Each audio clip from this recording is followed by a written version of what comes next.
El Pla Hidrològic de la Conca de l'Ebre preveu 450.000 noves hectàrees de regadiu. Aquesta planificació és un dels principals cavalls de batalla de la plataforma en defensa de l'Ebre i la que va centrar bona part del debat que dimecres a la nit es va viure al plató de Canal Terres de l'Ebre. El problema està quan en el procés de planificació se fa una espècie de barra oberta, demaneu el que vulgueu, i se demanen 450.000 noves hectàrees de regadiu, que la majoria no estan justificades, com ha dit el senyor Ferran Bel, l'alcalde de Tortosa. D'acord.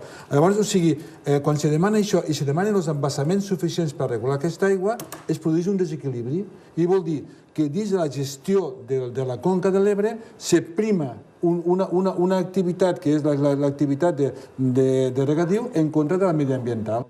El programa El Punt al Dia de la xarxa, més íntegrament des de Tortosa, va confrontar opinions entre els convidats al plató i els que hi havia als estudis de Lleida Televisió.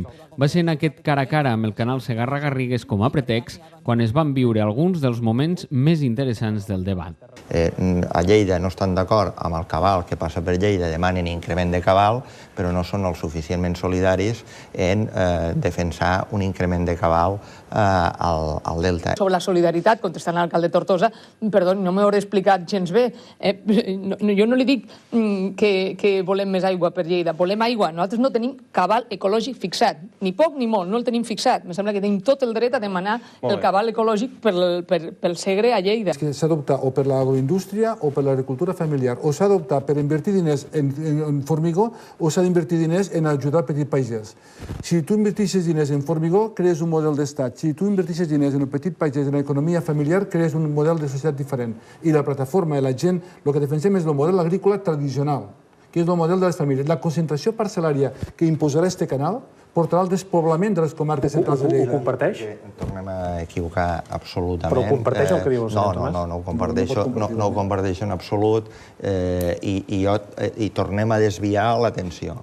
El problema del Delta de l'Ebre no és el Segarra-Garrigues, no ho és. Per què? Perquè al Segarra-Garrigues hi ha uns recursos invertits, uns recursos públics invertits, molts de recursos als quals jo entenc que no podem renunciar. Seria un greu error. Durant el debat també es van aportar altres arguments des del territori per defensar el cabal del riu i assegurar la supervivència del delta. La planificació de l'Ebre consisteix en anem a repartir-nos l'aigua de l'Ebre. I en volen de Múrcia, en volen de València, en volen d'Ansiga.